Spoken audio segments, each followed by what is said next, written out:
Good boy, Ozzy.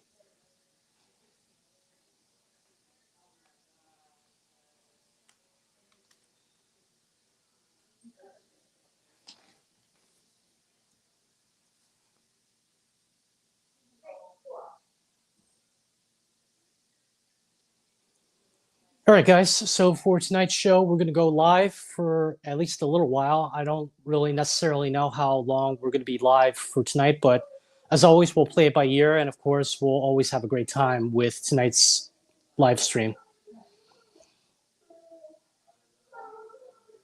The only thing I'm just trying to make sure is if I can get my special guest on for tonight, which I already sent him the link. So hopefully he should be getting it right about now.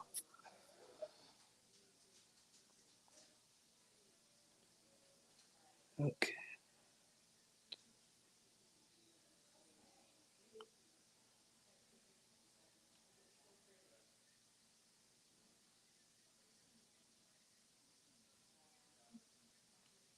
There we go. Okay.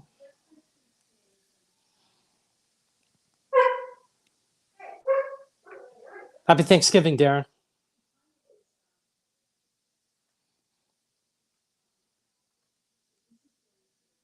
So I really hope that everybody has some pretty big plans for tomorrow because, of course, Thanksgiving weekend, well, not just Thanksgiving weekend, but the official day of Thanksgiving is tomorrow. So if you guys are planning to do anything special, please make sure to drop a comment in the comment section below, and I'll throw it up on the screen over here to see what everybody's going to be up to tomorrow.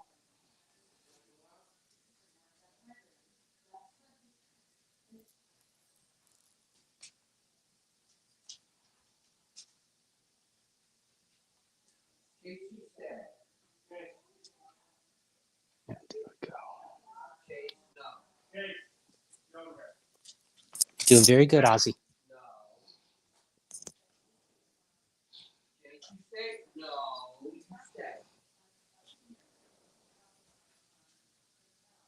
So a few minutes ago, my brother and his girlfriend just came in, and now my buddy Ozzy is over here he's over here just looking down the stairs trying to figure out what's going on.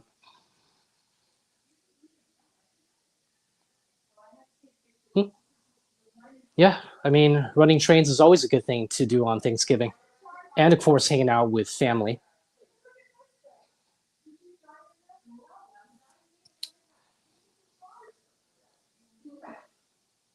And so, before we continue on, I want to see who else is going to be joining the live stream for tonight. Here we go. What's going on, man? Hey, Glad how's to it have you on. going? So, guys, welcome to tonight's very special Thanksgiving live stream. I'm joined with my good friend Penn Central 8505 from his channel. Hello. And for tonight's video, of course, we're going to be shooting the breeze for a little while. We'll be answering some questions. We'll be getting to know each other as we go along. And towards the ending of the show tonight, we'll wrap things up by running the trains on each other's layouts. So, Damien, how are you doing tonight? Doing great. Thanks for having me on here, man. My pleasure. How about you? How are you doing? Really good. And I also just wanted to say the same thing. You know, thank you again for taking the time and the opportunity to come join us for this week's live stream. Really glad to have you on tonight. Yeah, thanks. I didn't have anything going on, so I was like, you know what? Might as well, you know? Awesome. And I know we kind of chose like a little bit of a I don't want to say like a difficult day of the week, but it's kind of like a weird day of the week because, you know, Thanksgiving is tomorrow and we're kind of on the day of Thanksgiving's Eve, I guess you could call it. So it's a little bit of a weird day, but hopefully it shouldn't be that bad for tonight's episode. Yeah. I think all is going to go well tonight. Definitely. So I was watching that video you made on the 773 Hudson the other day. It was actually a really good video. Thank you. Yeah, that was a really fun video to make. Yeah. Just I had a lot of fun making that video. I was wanting to do that for a while.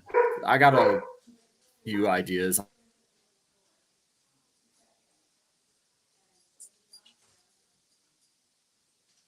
And that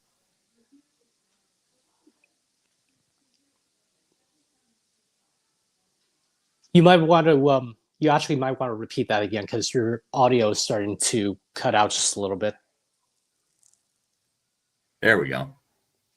That's better. Sorry about that. That's cool. All right. But yeah. Yeah. How's it going, Ed? Happy Thanksgiving. Happy Thanksgiving. So I guess my next question is, what made you decide to become very fascinated with the hobby in the first place, and where did you eventually get your start in the hobby? Well, I would say my grandpa was a huge influence on that. He got me started in O gauge and whatnot. Around 4 years old, he bought me my first train set. It was the Pennsylvania Flyer set from 2008, I want to say, or no, not 2008. I forgot what year it was, but yeah, he bought me that for my birthday, I think. I mean, I don't remember. I was 4 years old at the time. But yeah, I mean, before then, I had a lot of those little die cast where it had the magnets. So yeah, my grandpa was a huge influence in getting me into trains and whatnot as a kid. So Nice. yeah, and then it just kind of stuck. So As it does with all of us who have, stuck with the hobby for like who knows how long. yeah, how about you? What got you started? I would say that the way I kind of got started with trains is basically just like how everybody else got started with trains. When I was really little, I used to grow up. Uh, Let me start that again. I used to, um, I used to love watching the old Thomas the Tank Engine VHS tapes when I was getting older. But Hmm. when I was started, when I, uh, oh man, I can't even speak today. I guess you could say, as I got a little bit older, I wanted to see what else was really out there. And when my parents, my mom and my dad, got me my first VHS tape, which was, of course, I Love Toy Trains. Again, Thomas the Tank Hmm. Engine was my first VHS tape, collection. But when I started to get into more of the American-made type locomotives, I Love Toy Trains was my first experience into, of course, model railroading, and not Hmm. just, model railroading, period, but also companies like Lionel, MTH, Atlas, Williams, K-Line. I mean, you name it. I absolutely like fell in love with it right from the beginning. And getting back to the whole thing with Thomas the Tank Engine, as much as I loved the characters from the series, there were some other characters like Troublesome Trucks that kind of gave me a little bit of the heebie-jeebies growing up. I would always like hide Yeah. under my bed every once in a while whenever I would see those things, because when I experienced those facial expressions from those characters to begin with, to me they almost kind of reminded me something from a Jack Nicholson movie or some sort. But anyway, Hmm.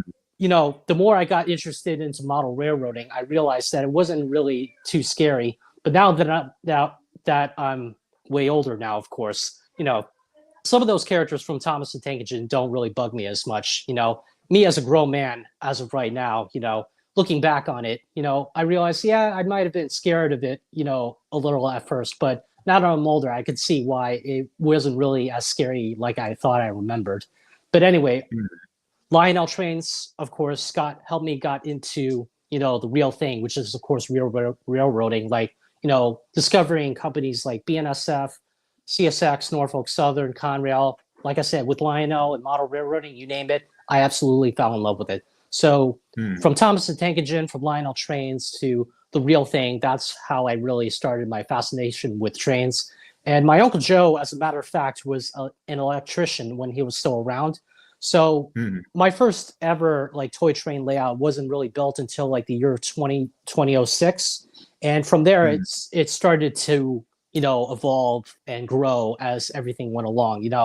I would try to like come up with some new tables and you know different track designs here and there, and it wasn't until like 2018, a year after I graduated high school, where I thought to myself, since I'm not in school anymore, I think it's time to build like a layout that would appropriately go with the layout that I already have now. but also tried to improve on some of my scenery techniques and electrician techniques at the same time to help innovate, what I had in my training room back in the day.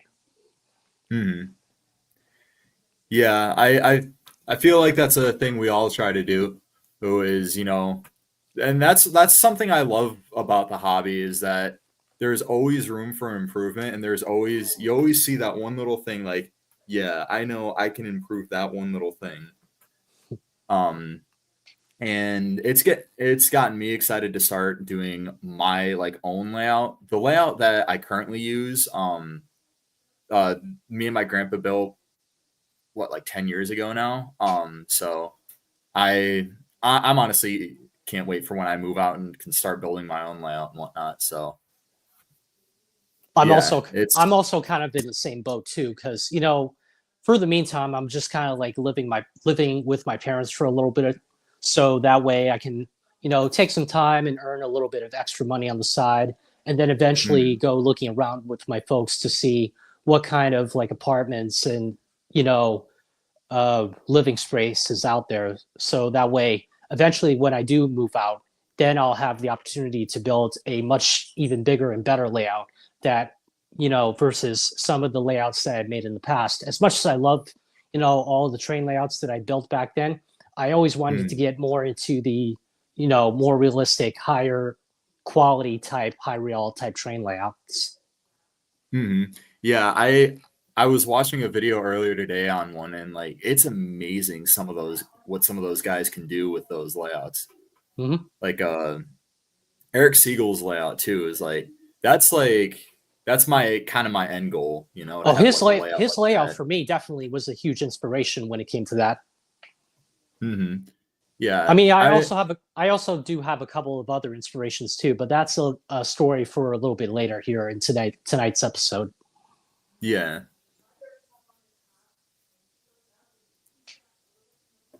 Hey, what's going on? Um,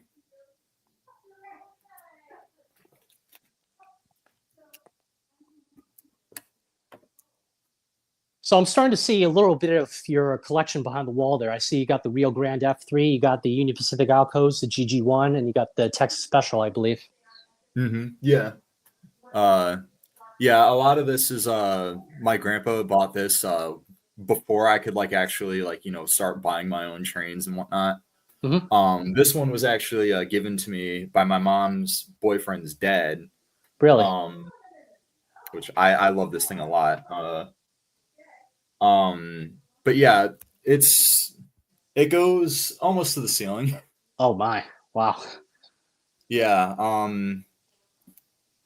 Yeah, and that's not even half of it. That's really quite the display case, though. I'm more than impressed. Like Yeah. I really wish that I had the ability to put a display case in my train room. Yeah. I like display cases like this. My only problem with them is that dust. Dust is such a hassle with these, and Yes. I was doing a little bit of dusting before the show, and yeah, like the GG1 for example, I didn't realize how much dust it had on there until I actually took it off the shelf. Um, yeah, I'd say maybe what I would like to do is when I start building my own layout and whatnot is do like the plexiglass doors, kind of like what Eric Siegel does with his display cases, just to kind of mediate the dust. Hmm. I think that's the right term. I don't know. Well, I can definitely say just by looking at it, you definitely beat his record as the world's tallest model train display case that I ever seen. Yeah, yeah. I mean, my grandpa built this. Shoot, I don't know how long ago now, but yeah. I mean, it's held up, and this isn't the only display case we got. We got another one in the next room over that he built for me for Christmas last year. That I keep all my Marks trains on, and it's about as tall, but I think like double the length. Hmm.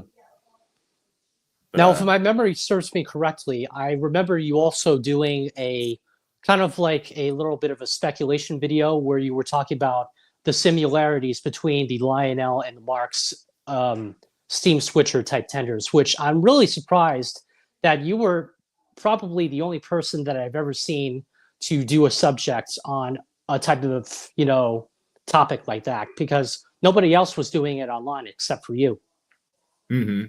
yeah, I would I'm trying to remember how I came up with the idea for that video. That was a fun video to do. How did I come up with the idea? I think it would. I don't even remember how I came up with the idea, to be honest. And But it's also kind of funny that you were talking about that particular subject, because I had the exact same theory for quite a few years now. But looking at both of the tenders side by side, you can tell that Marx clearly had to make some slight changes so that way it wasn't much a too much of a copycat from the Lionel tender. yeah, most definitely. But you could definitely see like the heavy inspiration from Yes. the Lionel to the Marks. Mm-hmm. But yeah, that was a fun one. I remember my one of my friends, he took a screenshot of the thumbnail and made a meme out of it. I think I have it saved on my phone. If I can find it, I'll show the stream. It's a little ways back now.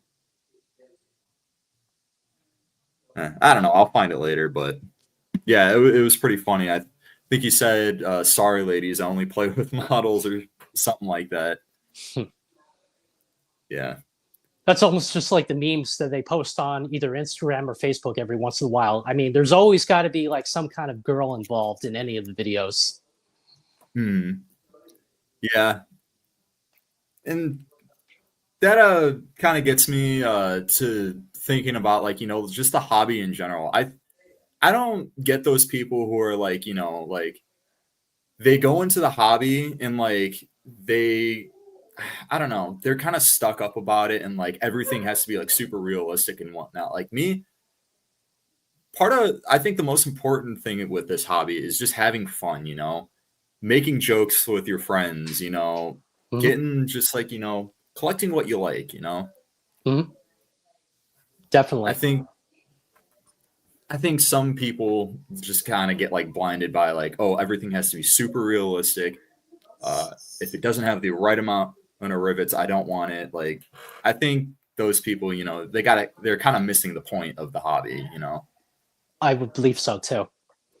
And I don't know if you technically remember from one of my earlier posts. Actually, I'm not really too sure if you have took note of this or not, but I actually worked on a real life Pennsylvania N5C caboose for like a couple of months earlier in 2022. Oh.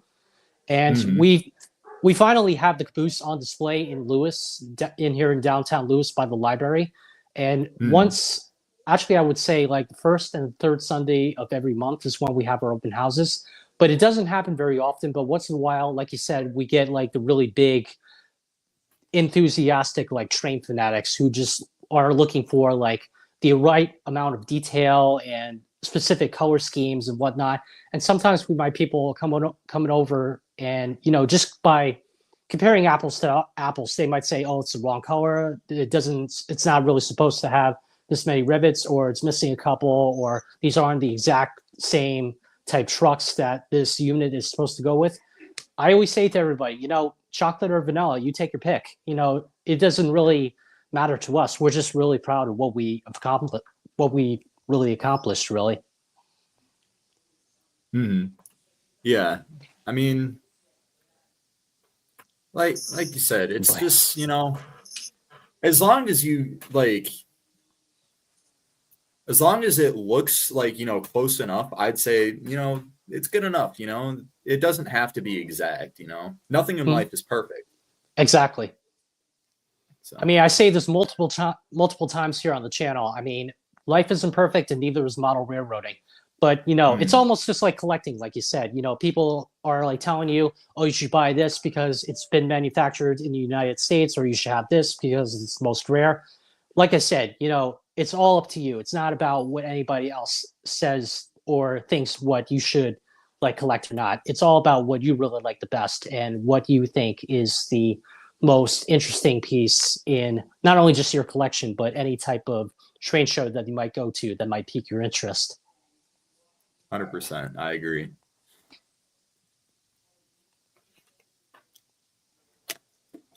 Yeah. All right, so I've been noticing that the chat here has been going on like dead silent for the past 5 minutes. So hopefully Hmm. everybody out there is having a good time watching us. But just in case that you guys are having more than a great time watching us, please make sure to give us a thumbs up in the comment section, and please let us know what you guys are going to be doing for Thanksgiving tomorrow. Yeah, I mean, man, I'm excited for Thanksgiving. In my opinion, it's second best holiday of the year, right behind Halloween. Oh yeah. So, yeah. So you got any big plans for tomorrow? You hanging out with family, Um, doing any activities? I'm gonna be having dinner on my dad's side of the family tomorrow, and then the day Oh after, boy. I'll be having dinner with my mom's side of the family. Well, no, yeah, dad's side of the family tomorrow, mom's side of the family Friday. So, yeah, it's just hanging out, having a good time, eating food. So Nice. And then of it's gonna course be there's good. nice. And then, of course, for a lot of people out there, there's going to be football involved because the football game's on tomorrow. Oh yeah, my best friend, he's like his whole family is like live, breathe, and die football. So I Mm. don't doubt that they'll be watching a ton of football. That's just like with my dad and my brother. They're like a bunch of hooligans when it comes to like watching anything football related. Hmm. Yeah.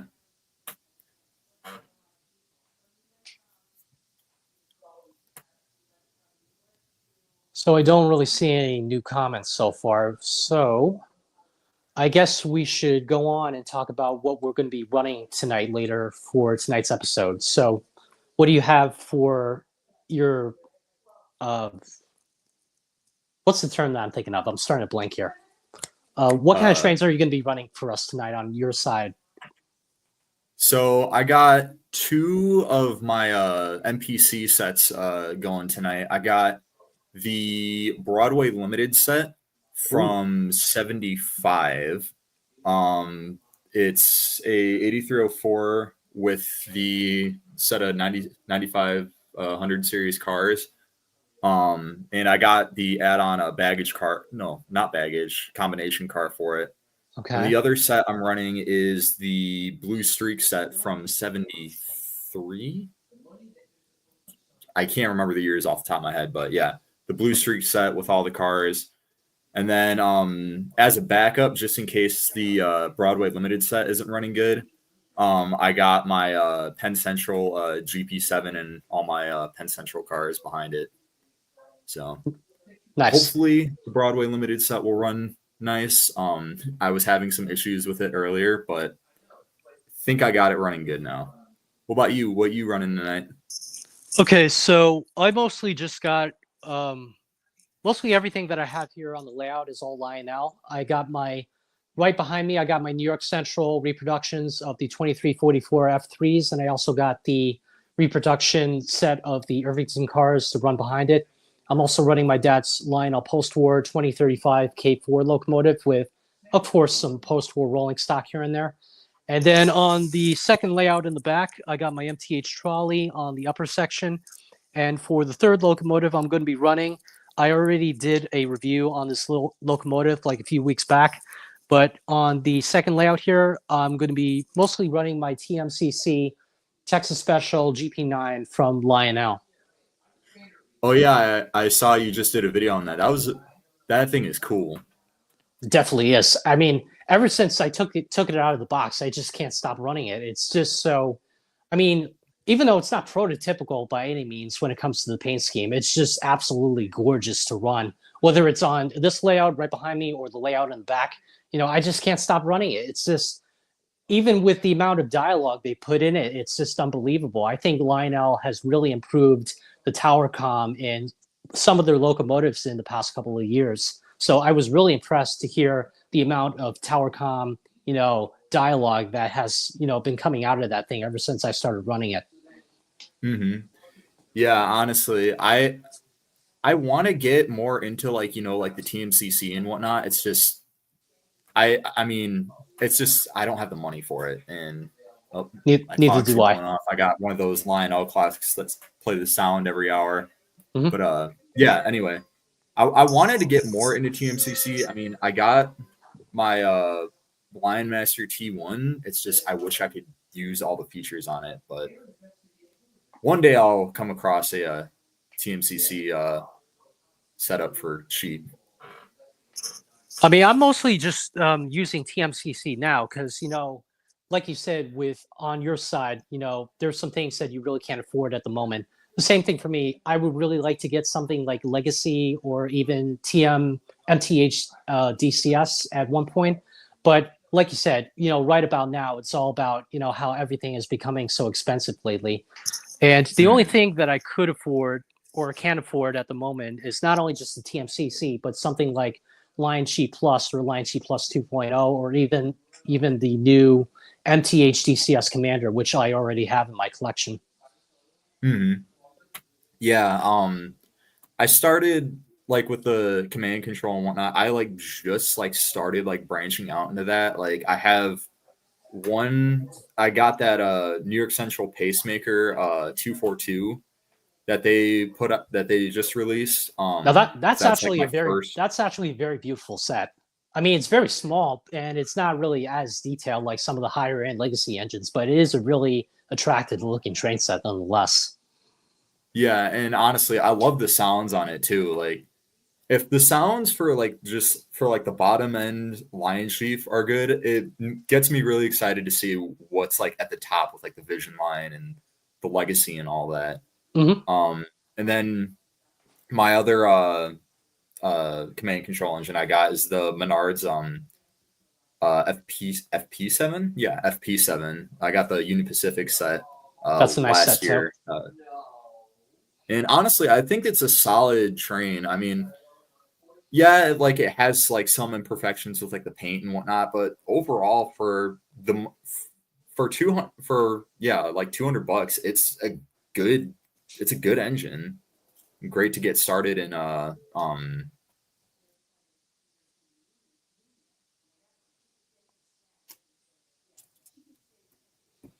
I mean, everybody else who I've been watching on YouTube lately has been getting into either Menards or even RMT, which is starting to slowly make a comeback because, even though that RMT doesn't really make a whole lot of engines or steamers, I mean, they mostly focus on like small, like doodle bugs, which are like miniature, like diesel versions of the GP7 or GP9. They mostly just focus Mhm. on like rolling stock. And I would say that the rolling stock, as far as I'm concerned, is a little bit better than Menards. I mean, I have nothing against Menard.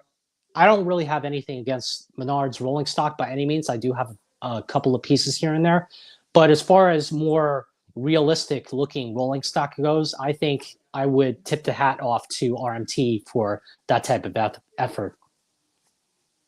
Yeah, honestly, uh I've seen some of the R looks really good, and I do want to start getting some RMT rolling stock at some point.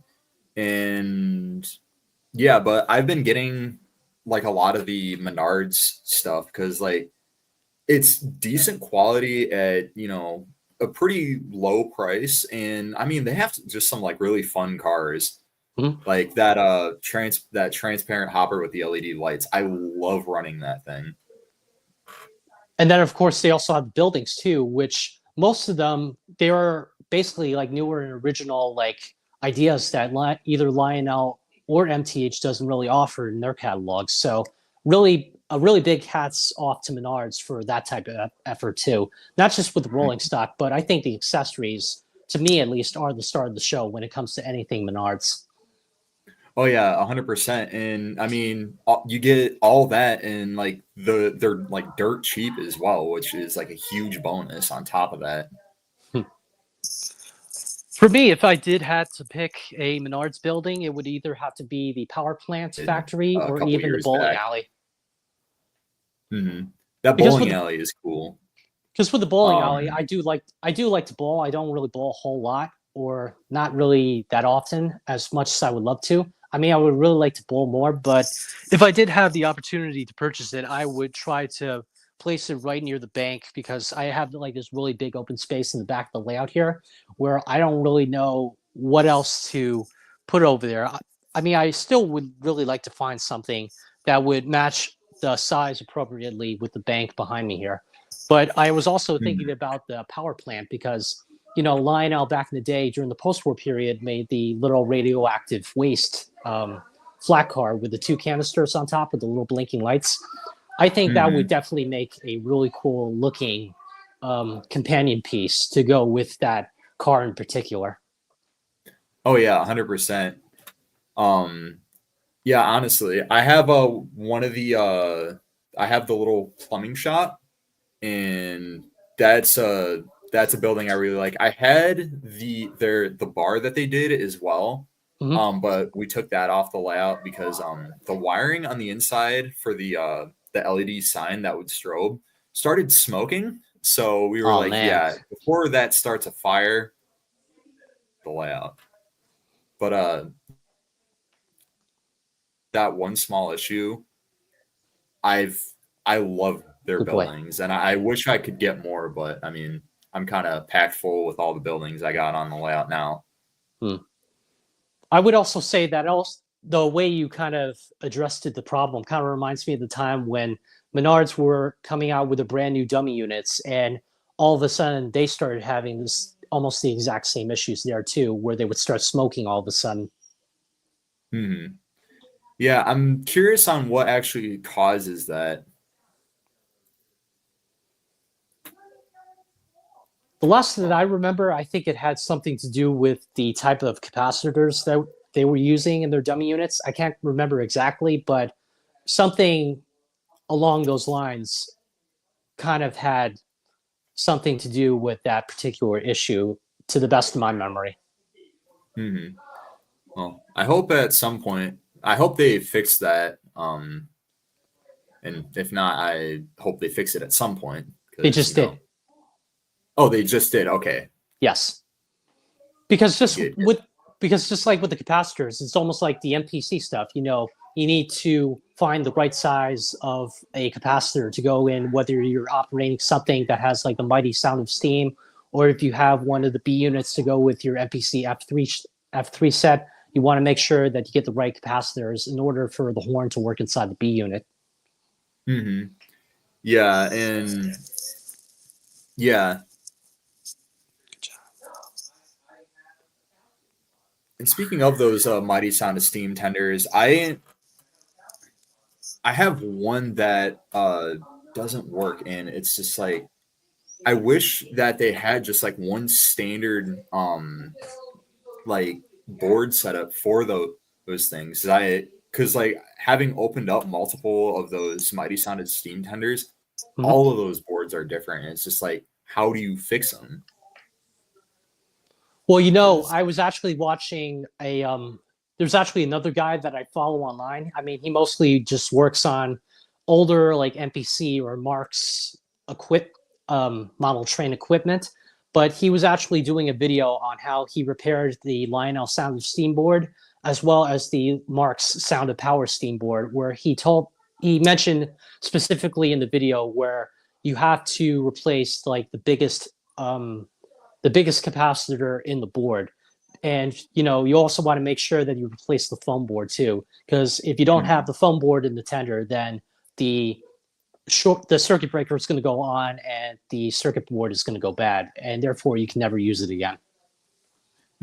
Yeah, I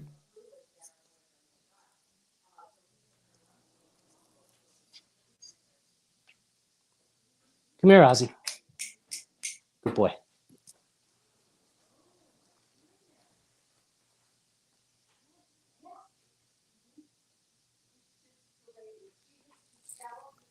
there we go. Sorry about that.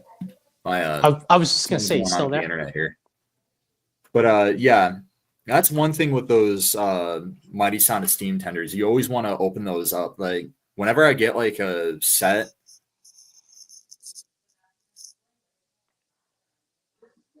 thing I open up to make sure that that foam board isn't completely gone. And even if it's still there, I'll still like put something in there just so then to protect that board.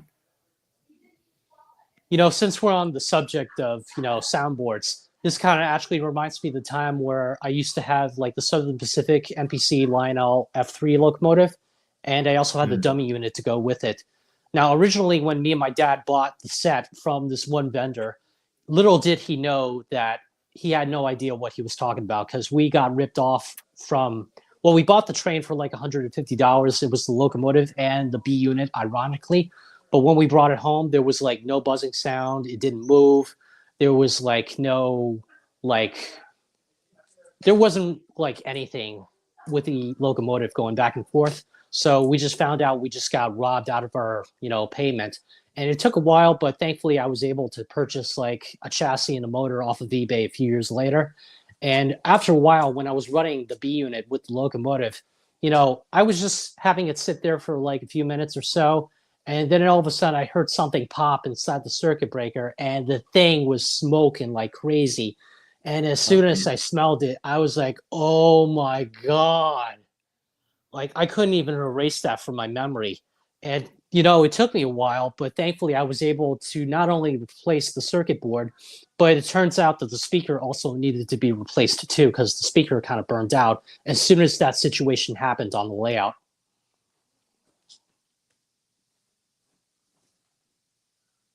Hmm. Yeah, it's scary when things like that happen, but I mean, yeah, what is going on with the internet here? There we go. Yeah, there we go. All right, so I'm just gonna scroll down to see what's going on in the comment section real quick before we continue on. All right. Favorite Thanksgiving food item?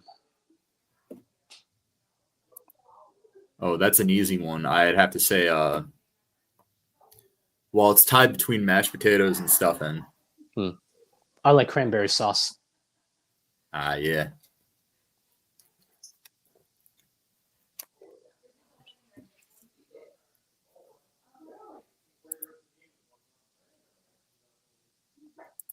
Have some great food with family and running trains.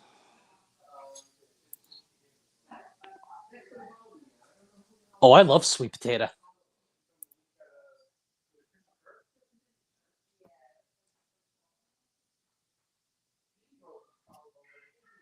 Green bean casserole is another really good one. Absolutely.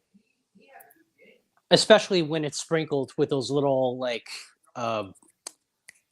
whatchamacallit. I Caramelized can't onions.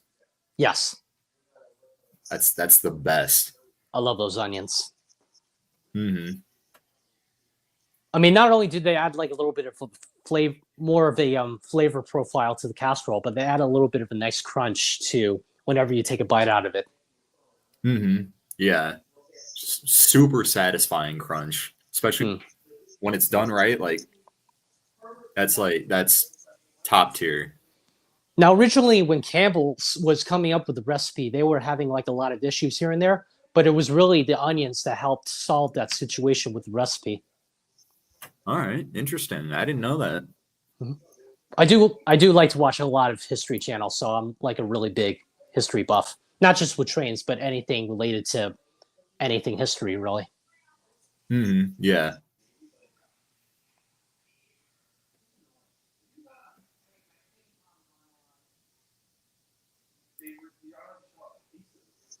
Right, so it looks like Conrail66 just joined us. How you doing?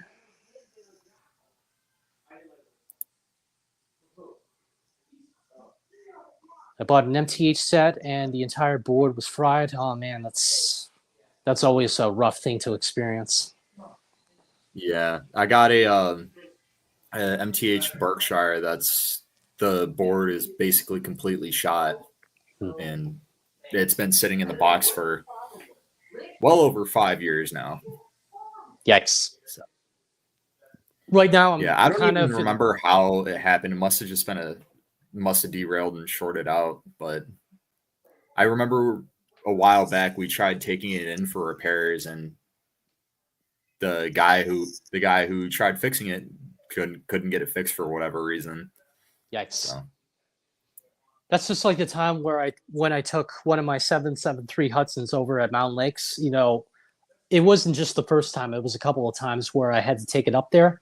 But little did I realize at the time what the real problem was. And that, of course, was the little cherry switch that was inside of the locomotive. I was still young at the time. I was still trying to get used to some of the newer modern technology that Lionel was coming out with. I'm more of a, hmm. I'm kind of more of a mechanical guy when it comes to like fixing things. I don't necessarily do like a whole lot of the electronic, smoke units and circuit boards here and there. I mostly just leave that to the professionals, but anything in my collection, I always love to mostly work on, pre-war, post-war, or even NPC era type locomotives from that time period. I also may work on a couple of Marx trains here and there, but again, I don't really have a whole lot of Marx merchandise except for the fueling station and the floodlight tower. But mostly everything that I work on is always 95 to 100% all Lionel related. Hmm. Yeah, I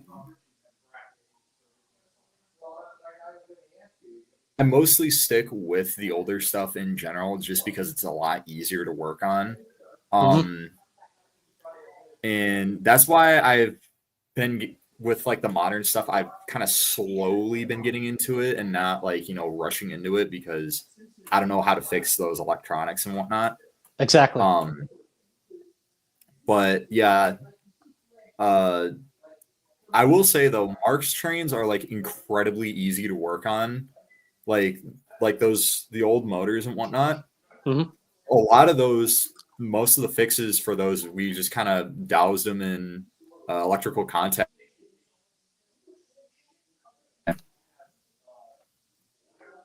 So that's what I like about those old Marks trains. Incredibly easy to fix, just and they're relatively cheap as well. Definitely. I mean, even if you might have something like, like a 490 or a 1666, like you said, super easy to fix and it doesn't really take up a whole lot of your time when working on it. Yeah. That's what I've noticed with like the lower end NPC stuff as well. Still relatively easy to fix. A little more a little more advanced than the Mark stuff, but still on the easier side to fix. It's the post-war stuff that starts to get harder. Mm-hmm. It's even harder, talking about when you were just pointing to your Rio Grande F3 there, sometimes it's even harder to find a particular item that you're looking for in really good condition, like the Rio Grande, for example. Mm-hmm. Yeah, yeah.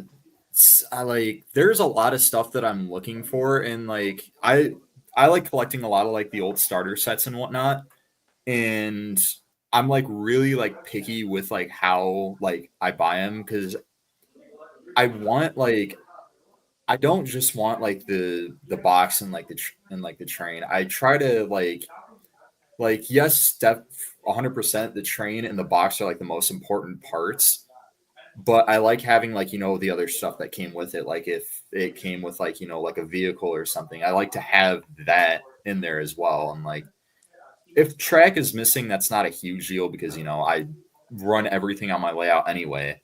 But yeah, and like sometimes I'll look for like sets that are like, maybe missing like a car or two. And like if they are, if I do look for something like that though, I wanna already have the car for that set. Like my Kickapoo Valley set that I bought, I got the gondola prior to actually getting the rest of the set. Mm-hmm. And I was looking for that particular set with that missing car to, fill that gap. So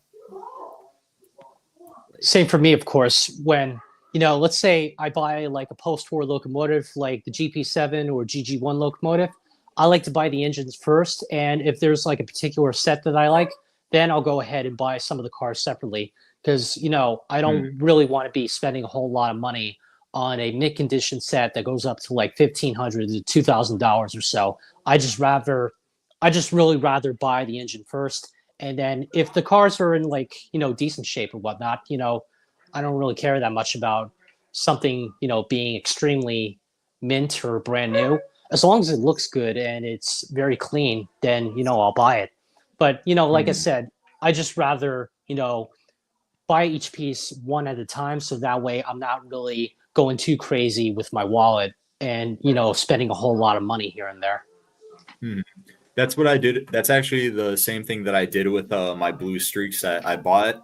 I had the box car and the two gondolas prior, and then I bought the engine. I'm like, oh wait, I have some of the cars for that set, and I decided to build out the rest of the set then. And I would say that set was kind of like what kind of kicked me off into like, buying like all the sets and whatnot. Hey, what's up, So Thomas?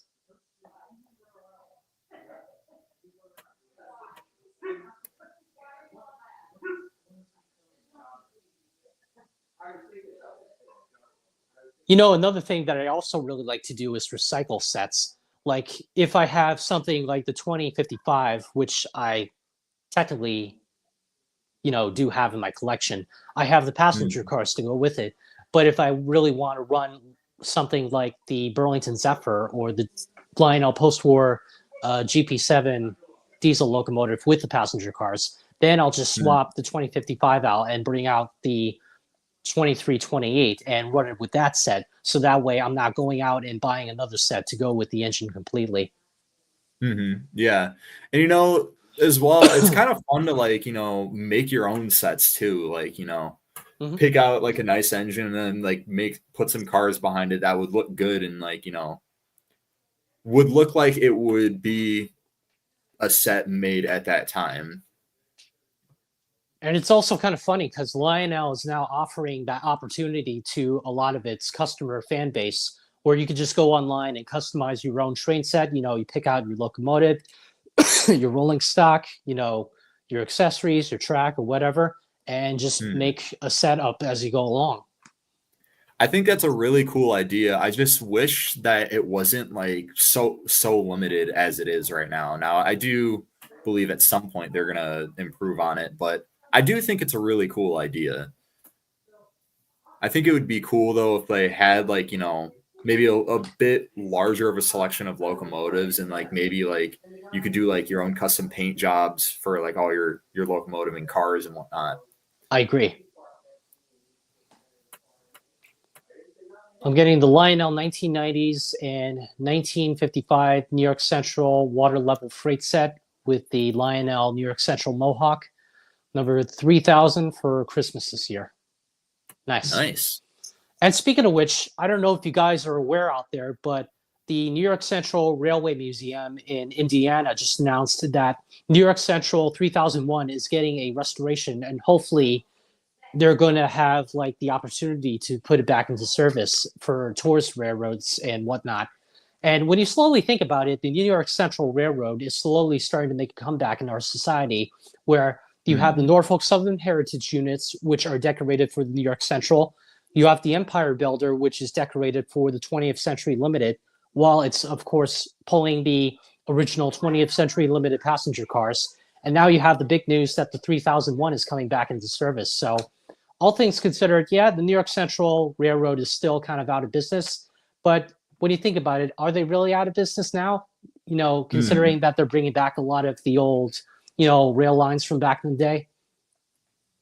Yeah, honestly, I'm excited to hopefully maybe go see that one day if they get it into excursion service. I think that'd be really cool to see because I mean, I've seen the big boy, I've seen Sioux Line. What's the number of that Sioux Line one?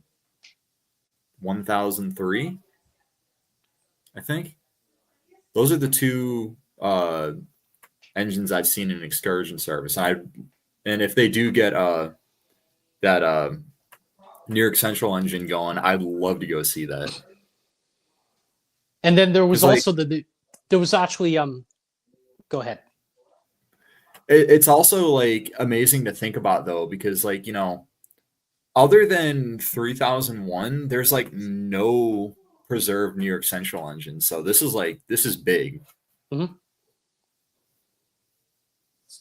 So, And there was also the other news that I just found recently where they're also going to be servicing an old Santa Fe Hudson locomotive that's in Minnesota. So the website that I found this information from kind of begs me at the moment. So does the number of the engine. But even the Santa Fe Railway is slowly starting to make a comeback, just like with the New York Central.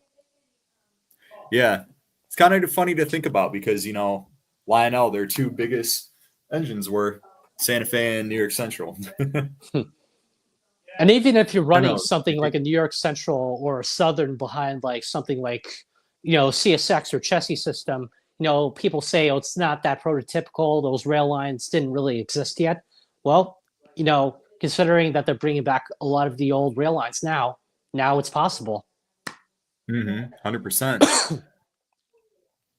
And once again, with the newer trains, like Norfolk Southern, CSX, or whatever, those are really cool looking locomotives, but I feel like it's almost the exact same thing over and over again. And we have very few rail lines today. But what I really like about the rail industry today is, of course, how they're coming out with a lot of these heritage units, not just with Norfolk Southern, but with CSX. I mean, they got Chesapeake and Ohio, they got Jersey Central, they got Pennsylvania, Virginian, Norfolk, and Western slowly starting to make a comeback. Chassis system. They have the Southern Railway. They have the the Reading and Northern, I believe. There's also a couple of other paint schemes that kind of like are just. I just get so excited just by talking to them. It's so hard for me to name them all. And then of course they have the Atlantic Coastline paint scheme, which is also a very attractive looking paint scheme. And there's also the other news that Norfolk Southern is also going to be coming out with another heritage unit, but who knows when that's going to be officially announced. So it's kind of like a wait and see type of, situation going on there. Honestly, thinking about it now, this year has been a big year for heritage units in general with CSX and whatnot doing their heritage units. I think Norfolk Southern was doing some refurbishments on some of their heritage units, if I remember correctly. Yes. So, yeah, honestly, I'd say this year has been a big year for heritage units. And even Erie Lackawanna is making a comeback too. Now, I used to live up in New Jersey, right in the center of Middlesex County, but right down the street, like 5 minutes away from my house, or my old house, I should say, we used to live by the train station in our town. And those units, the New Jersey Transit units, were, of course, decorated for either Erie Lackawanna or Jersey Central. Because when I was living in New Jersey at the time, I had connections to two rail lines, the Jersey Central and the Lackawanna.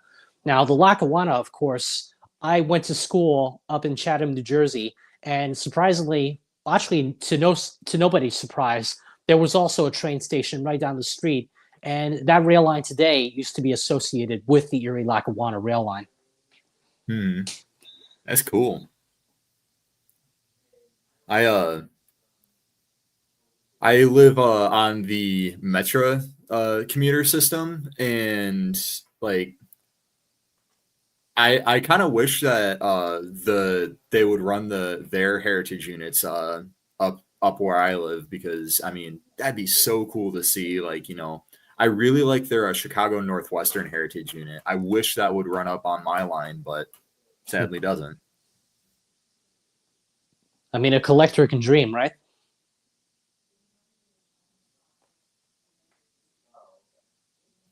Internet's going on again. Oh, there we go. You guys like sliders? Oh, hey, it's my grandpa. Hey, I love White Castle sliders. How you doing, sir? I remember back in the day when Burger King used to make their own sliders. I would always love to, purchase like 6 of them whenever I had the chance. I mean, those things were just so good. I was just really disappointed when they canceled them right off the bat because, I don't know if it had something to do with, copyright from White Castle, or maybe it was just because they weren't really necessarily as popular like the Whopper or some of their chicken nuggets or whatever. But, I just Hmm. really wish that they were still offering those things today. I mean, I also like White Castle sliders too. I mean, my grandmother from my mom's side, she actually worked for the very first White Castle, and she also Oh had the wow, opportunity to work with the original owner of White Castle back in the day. that's cool. Yeah. Me and my grandpa would always get White Castle, and we still sometimes do. We don't get it as much anymore, but like that would always be a thing we would have after our train shows. We'd go to a train show, then the nearest White Castle get like a 10 pack of sliders and maybe some onion rings and fries. And like for me now, like having White Castle so much after a train show, I don't know why, and I call me weird, but I kind of associate White Castle with like train shows now. Really. Yeah, Hmm. I don't know why, but I mean, yeah. Now, I also got a little piece of trivia for you there as well, because originally when White Castle were selling their sliders, when you get them today, you can either buy them at a Castle location, or you can just go to like a supermarket and just pick up a package of them. Now, they Hmm. originally came up with the idea in the first place was because, they heard reports that a lot of their customers were like saving them for the next day and reheating them in their ovens or microwaves or whatever. And they thought to themselves, we can actually turn that into an opportunity. So in the 1980s, like I want to say like 87, 88, there was like a lot of trial and error going on how to accomplish that. And thankfully, they came up with this very special plastic wrap, which is still used to this very day. Of course, you wouldn't necessarily use it to reheat the sliders now, but back then it was a really big deal, and it really gave them something very close to the White Castle experience. But then there was another problem where they would heat up the sliders in the microwave and they would have this pickle in the center. And unfortunately, it didn't Hmm. really taste very well. So that was another big drawback to them was, you can't really microwave pickles with a White Castle slider in the oven. So they thought to themselves, you know what? We'll mention on the back of the packaging that we'll let people know to tell them to bring their own pickle to their own party or whatever if they want to heat up our sliders in the microwave. Hmm. Interesting. That's cool. I mean, honestly, now that I think about it, I don't know if I've ever had the White Castle sliders that you'd buy at the supermarket. I'll have to try those. I've mostly just had them like from the White Castle like locations and whatnot. But I would, we would freeze them and reheat them and whatnot. And like, man, they're good the second time around. I mean, they do, both of them side by side do taste very similar, but I think it's always better to just buy them at a White Castle location than just buying them, like at an Acme or a Stop and Shop or uh, trying to think what other types of grocery stores are out there. But anyway, I guess what I'm trying to say is it's always better to buy them at a White Castle location and at a White Castle only. Yeah, 100%. Because then they're fresh too, and Mm-hmm. like they just taste so much better. And plus, the best thing about their sliders is that not only do they taste good, but the reason why that is, of course, is that they always have to, steam the burgers on top of the grill on top of a bed of onions. And it's really that oniony type flavor that helps give the meat a little bit more of a texture. Hmm. Yeah.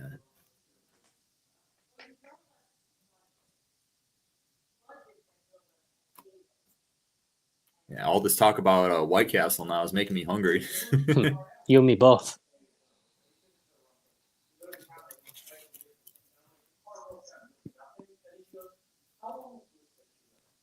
Like I said, potato, operation service. To me, it's pretty much the same thing. So it doesn't really bother me that, I goofed on that.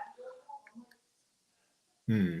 Not that I'm always right on everything. I goof multiple times here on this channel, but as always, I'm not afraid to address it because, like you said, model railroading's not perfect, life's not perfect, and social media, of course, is not perfect either. So, Nobody's perfect. At the end of the day, we're all human. We all share one similar thing in common. Actually, it's more than just one similar thing. We all share a lot of things in common. But sometimes making a mistake, once in a while, it is okay to fail, now and then, because you kind of, analyze what went wrong. It's almost like playing a game of chess where you learn from your mistakes and then you go back to the drawing board and then you improve on what went wrong in the first place. So that way you can prevent something like that from happening down the road.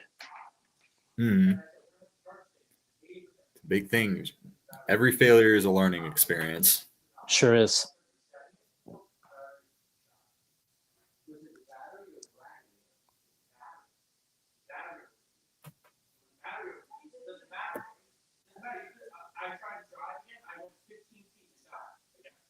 Just got word on the 614 is returning to service. That's pretty cool. Exciting stuff.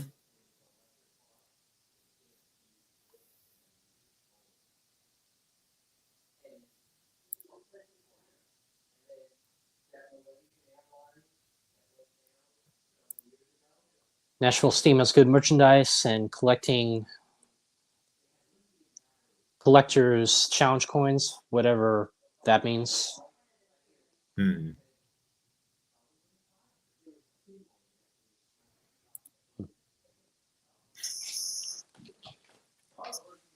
So we got at least so far we've been on for like an hour and 2 minutes. So we got at least I want to say like 30 minutes left of the live stream. So if there's anything you guys want to talk about in the comments section, make sure to let us know. Drop a comment in the comments section, of course. We'll try to answer it.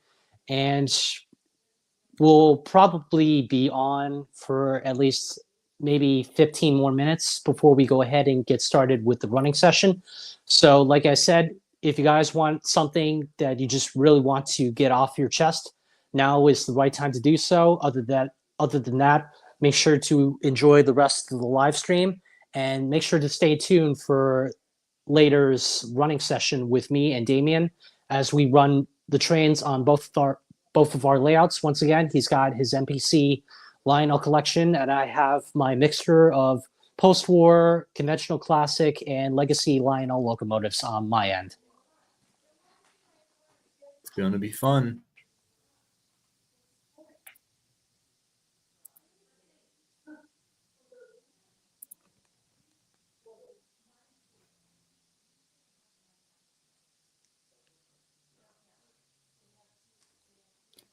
Is Penn Central 85 and 05 an actual engine? Yes, it is.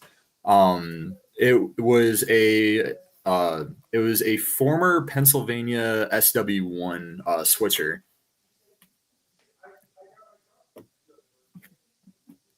So, yeah, it was formerly an SW1. No, yeah, it was an SW1 formerly for the Pennsylvania. There's a few pictures of it online. I have.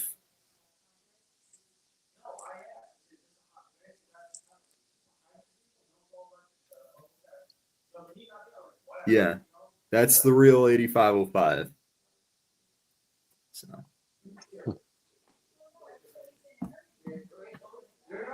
That caboose I was telling you about earlier before, that was actually operated under the Penn Central rail line in the early 1970s, right before they went bankrupt. And we actually still have parts of the original paint on the interior of the car.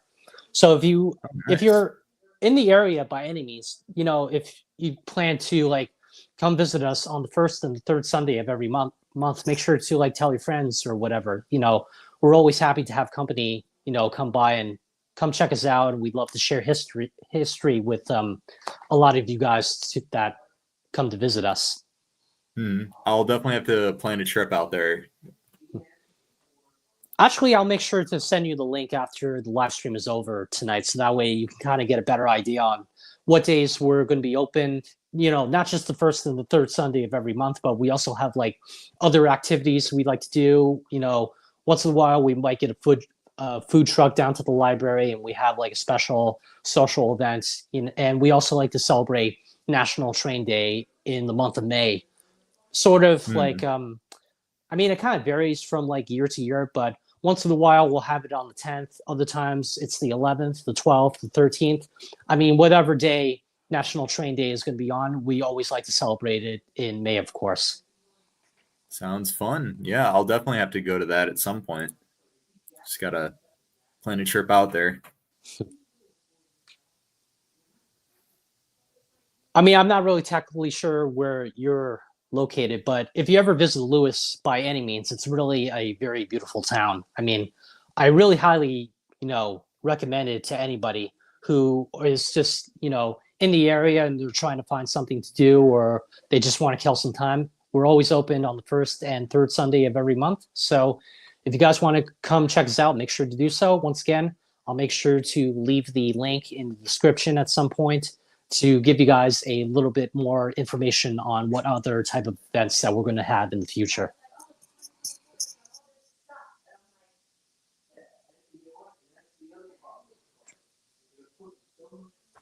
Well, actually, you won't have to wait for very much long for the duplex to make a triumphant, return because they did announce the T1 Association a few years ago, and they're currently trying to work on a full-sized reproduction of the original Pennsylvania duplex. And from what I've been, gathering here and there, it's probably going to go down the same route like the original did. I mean, there's still going to be like some small changes here and there from, the original to the remake, but they did say that the newer Pennsylvania S1 duplex won't be completed until like at some point in 2030. So to me, Hmm. it's a little far in advance, but I always say this with everything. The more that they can work on something, the better that the end results will be. 100%. Honestly, I'm excited to see that one day. Hopefully, I hope that they do a test to hopefully maybe break the Mallard speed record. Mhm.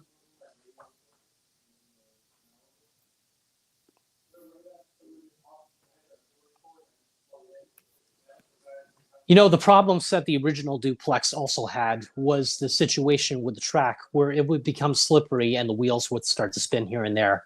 And it just really wouldn't, keep up at the exact speed that it was supposed to go at. Hmm. Yeah. I mean, hopefully with the new improvements that they're gonna do with this new T1, hopefully they'll because like with modern technology now, hopefully they'll be able to find a way to you know uh combat the wheel slip issue that those had.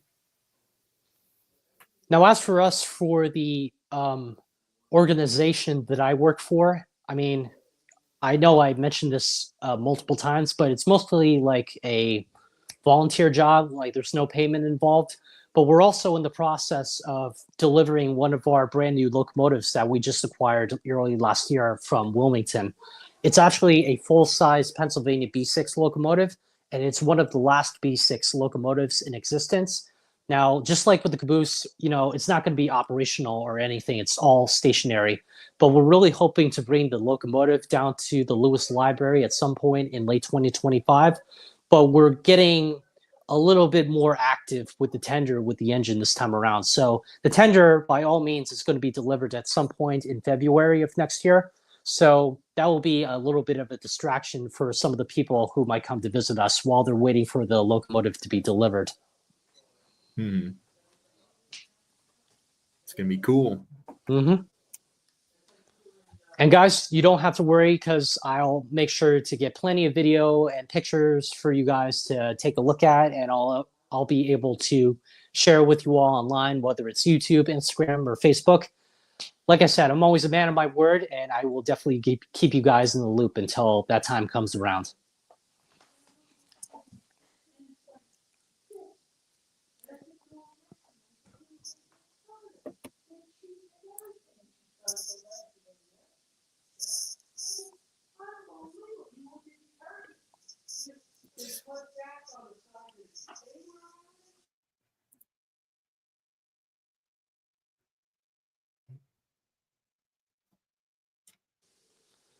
All right, so I'm not sure about you, but I think I'm going to go ahead and start up the layout behind me. And I think we're almost about ready to get in with the running session.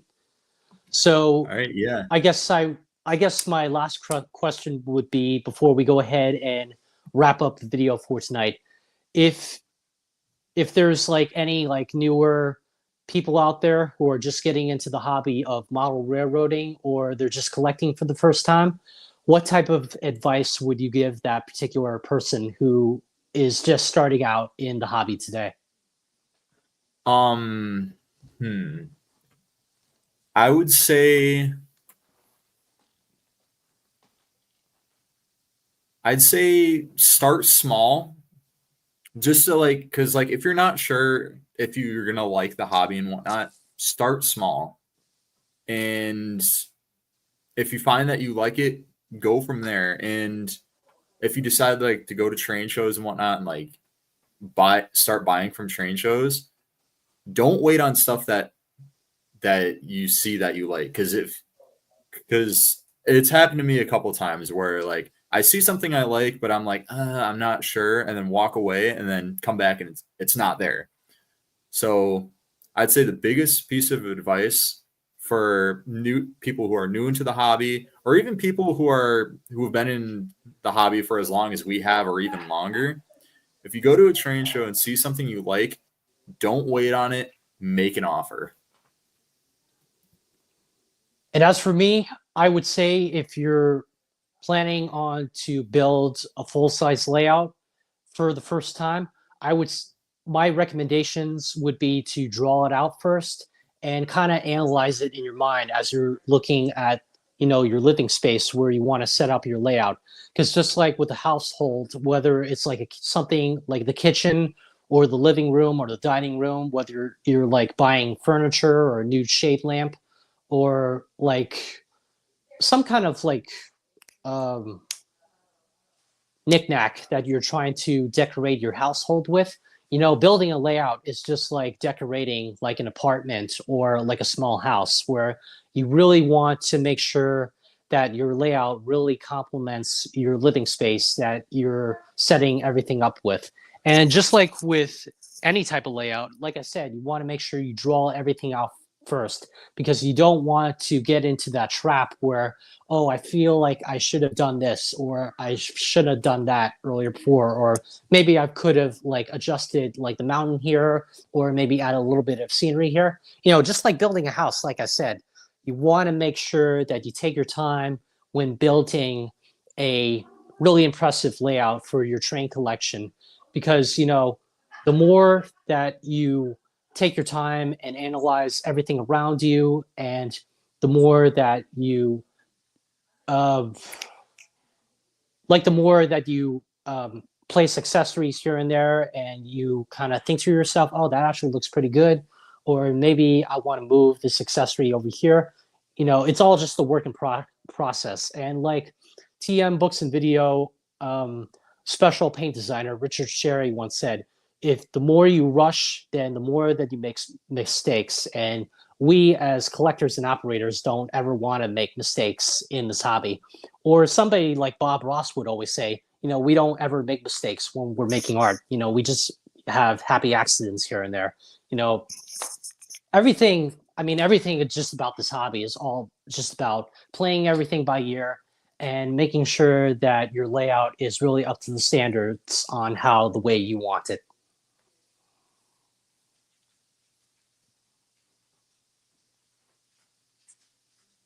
Always good to have a vision. Absolutely. All right, guys. So I really hope that you got help. That let me start that again. I really hope that you all have enjoyed watching me and Damien tonight for our very special Thanksgiving live stream. Right before we go ahead and start up the trains here, we just want to wish everybody a very happy and healthy Thanksgiving this year. And we really hope to catch you guys again at some point in the near future. But in the meantime, me and Penn Central 8505 are going to go ahead and start up our train layouts here. So Damien, I just want to say thank you again for joining me tonight. It was such a great time chatting with you. And we really hope to have you again at some point in the near future. Yeah, Thanks for having me on here, man. I'm honored, Anytime, and bro. I would love to come back to do another live stream with you sometime.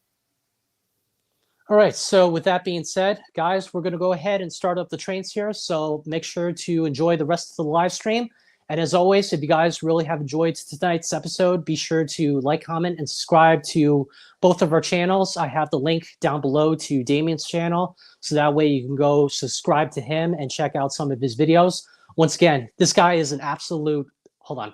There we go. This guy is an absolute genius when it comes to coming up with anything train related, whether it has anything to do with layout updates, reviews on model train sets. This guy here really knows his stuff. So I highly recommend his channel. So as always, with that being said, we're going to go ahead and start up the trains. So we really hope that you guys have enjoyed tonight's live stream, and make sure to enjoy the running session. All right. I'm going to do a quick camera. Okay.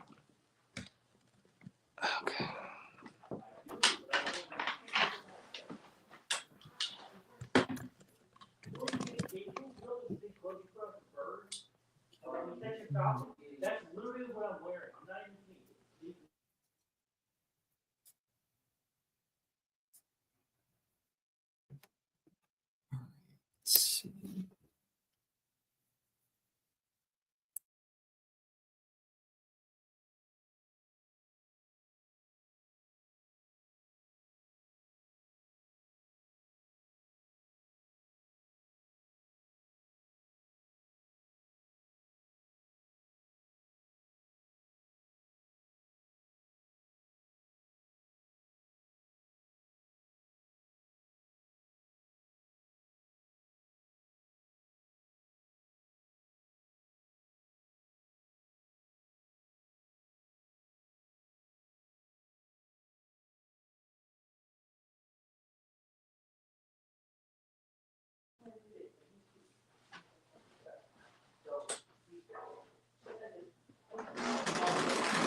All right, so once again, Ozzy is coming over to remind everybody to like, comment, and subscribe to the channel, and also to subscribe to Penn Central 8505. So once again, if you want to go check out his channel, once again, I'll make sure to leave it in the link in the description down below.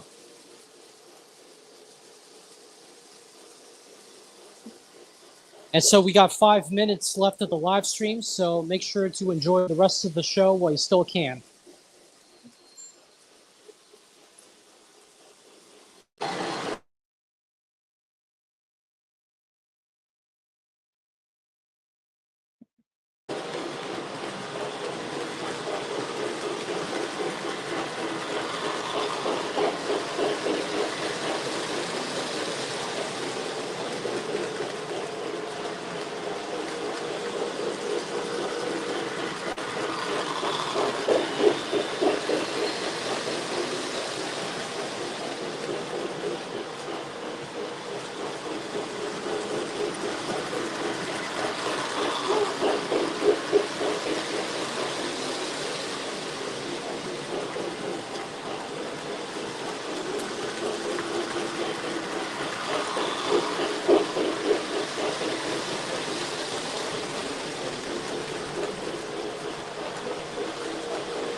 Alrighty, guys. Well, with that being said, this has been Railchief74 and Penn Central 8505 signing off for tonight. And we want to wish everybody a very happy and healthy Thanksgiving for tomorrow. Hope everybody has had a lot of fun watching us tonight. And hopefully we'll get to do this again at some point down the road. So in the meantime, don't forget to like, comment, and subscribe to both of our channels. And we hope to see you all next time here on Railchief74.